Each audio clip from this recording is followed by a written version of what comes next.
Assalamualaikum warahmatullahi wabarakatuh. Bertemu kembali dengan Bapak F. Saipudin SPDI. Bapak salah seorang ASN di pemerintah Provinsi Jawa Barat yang mana bekerja sebagai guru di unit kerja SMA Negeri 1 Rajagaluh mengampu mata pelajaran Matematika Peminatan. Pada kesempatan kali ini, kita sama-sama belajar mengenai rumus peluang distribusi binomial dan aplikasinya. Nah, anak-anakku, rumus peluang distribusi binomial ini masuk dalam rumpun bab distribusi binomial di mata pelajaran Matematika Peminatan kelas 12 yang akan kalian pelajari di semester 2 atau semester genap. Bapak mau ingatkan kembali bahwa yang dimaksud dengan peluang adalah membagi sampel dibagi dengan ruang sampelnya. Nah, kalau distribusi binomial adalah peluang yang hanya mempunyai dua kemungkinan. Diulang, yang mempunyai dua kemungkinan. Harus kita ingat bahwa nilai masing-masing peluang itu syarat yang pertama non-negatif. Dan syarat yang kedua, jumlah semua peluang harus sama dengan satu. Jadi kalau ada dua kemungkinan gimana? Ya berarti kemungkinan pertama ditambah kemungkinan yang kedua, jumlahnya harus sama dengan satu. Diulang syaratnya. Syarat yang pertama, nilai masing-masing kemungkinan tidak boleh negatif dan jumlah keduanya harus sama dengan satu. Maka lahirlah konsep perumpamaan P dan Q. P itu peluang yang diharapkan sukses, sementara lawan dari sukses itu apa? Peluang gagalnya. Kalau nilai P-nya setengah, nanti gagalnya juga setengah.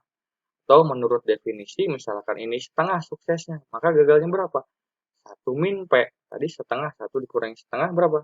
Setengah. Jadi, P-nya setengah, Q-nya setengah. Atau kalau ingin cepat, misalkan nilai P-nya 1/5, berarti gagalnya berapa? Ya, tinggal kita berpikir bagaimana supaya jadi 1. 1/5 supaya jadi 1 berarti kurang 4/5. Menjadi 5/5 tuh kan? Berarti suksesnya 1/5, gagalnya 4/5. Contoh lain, misalkan suksesnya 1/8. Maka gagalnya berapa? 7/8. Pak, cuma ada 2. Ya, cuma ada 2. Sukses dan gagal. Karena namanya juga peluang distribusi binomial. Sampai sini paham? Oke. Kadangkala kita di dalam melakukan percobaan ingin tidak hanya ada kemungkinan saja yang sukses. Sekali lagi, tidak ada kemungkinan saja yang sukses. Kadang pula kita ingin dari misalkan tadi menentukan dulu misalkan 5 percobaan. Kita kadang-kadang ingin berharap ya misalkan semuanya berhasil atau semuanya sukses dari percobaan itu. Berarti kita berharap bukan hanya percobaannya saja yang berhasil, tapi dalam pengulangan percobaannya pun berhasil sesuai keinginan kita. Maka nanti muncul konsep kombinasi. Ini N adalah banyaknya percobaan, X itu adalah percobaan yang sukses. P tadi peluang apa? Peluang sukses. X adalah percobaan sukses. 1 min P ini Q ya, atau peluang gagal. N min X percobaan gagalnya. Karena N dikurangi X itu banyak percobaan dikurangi sukses. Banyak percobaan dikurangi sukses berarti percobaan yang gagal. Untuk lebih memahaminya, Bapak sajikan contoh berikut ini. Satu keping uang logam dilempar sebanyak 4 kali. Uang logam. Nah, ini kalian harus paham. Uang logam sebanyak 4 kali. Berapa peluang muncul sisi gambar sebanyak 3 kali? Percobaannya 4, ingin sukses 3 kali. Lalu yang ingin dimaksud adalah gambar. Gambar dari uang logam tersebut. Ingat, uang logam itu punya gambar dan angka. Jadi keinginannya gambar 3 kali dari ruang sampel gambar dan angka dan percobaannya 4 kali.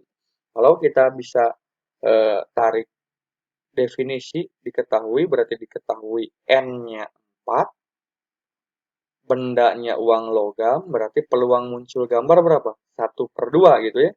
Nanti peluang muncul angkanya berapa? 1/2. Nah, ini 3 kali apa berarti? X-nya. Lalu kita substitusi ke dalam rumus ini, berarti kombinasi N-nya itu 4, koma 3. 4,3 nanti 1/2 pangkat. Suksesnya berapa? 1/2 pangkat 3. Gagalnya berapa? 1/2 lagi karena dia uang logam. Berarti suksesnya 1/2, gagalnya 1/2. Cuman 1/2 ini pangkat 3 kali. Karena 3 kali ingin muncul gambar. Kalau gagalnya berarti berapa kali?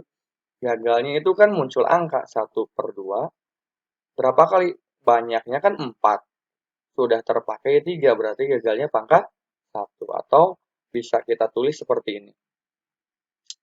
Kombinasi 43, 1/2 pangkat 3, 1 dikurangi setengah ini peluang gagal ya, karena peluang sukses dan gagal harus sama dengan 1, berarti 1 dikurangi setengah, setengah. Nah, setengah pangkat 1. Kombinasi 43 setengah pangkat 3, setengah pangkat 1. 4 dan 3, banyaknya percobaannya 4, percobaan yang ingin sukses banyak 3 kali. Ini peluang sukses dengan sukses lagi ya. Setengah pangkat 3, nah gagal dengan gagal. Ini dijumlah harus banyaknya percobaan. 3 tambah 1 kan 4. Oke, kombinasi 4, 3 itu kita selesaikan menjadi 4 faktorial. 4 dikurangi 3 itu 1 faktorial. 3 faktorial. Jadi 4. Ini 3 habis. 4 kali 3 faktorial. Ini 3 faktorial yang saling habis. Lalu 4 dibagi 4 dikurangi 3 itu 1. 1 faktorial 1. 4 dibagi 1, 4. Setengah pangkat 3, setengah pangkat 1. Berarti ini A bisa disatuin ya. Sifat eksponen. Berarti setengah ini dijumlah. 3 tambah 1, setengah pangkat 4. Setengah pangkat 4, sifat eksponen. Pembilangnya pangkat 4. Penyebutnya juga harus dipangkatkan 4. Berarti 1 pangkat 4, 1. 2 pangkat 4, 16. 4 dikali 1/16. Artinya 4 kali 1, 4/16. 4/16. Atau kita perkecil 1/4. 1/4 ini 0,25. Jadi kesimpulannya bagaimana? Peluang muncul sisi gambar sebanyak 3 kali pada percobaan melambungkan sekeping uang logam sebanyak 4 kali adalah 0,25. Perhatikan angka 0,25 adalah nilai peluang. Nggak boleh nilai peluang itu negatif. Ya, jadi nilainya 0,25. Semoga bisa difahami dan semangat untuk terus belajar untuk anak-anakku dimanapun kalian berada. Sampai bertemu kembali di lain kesempatan. Sampurasun. Assalamualaikum warahmatullahi wabarakatuh.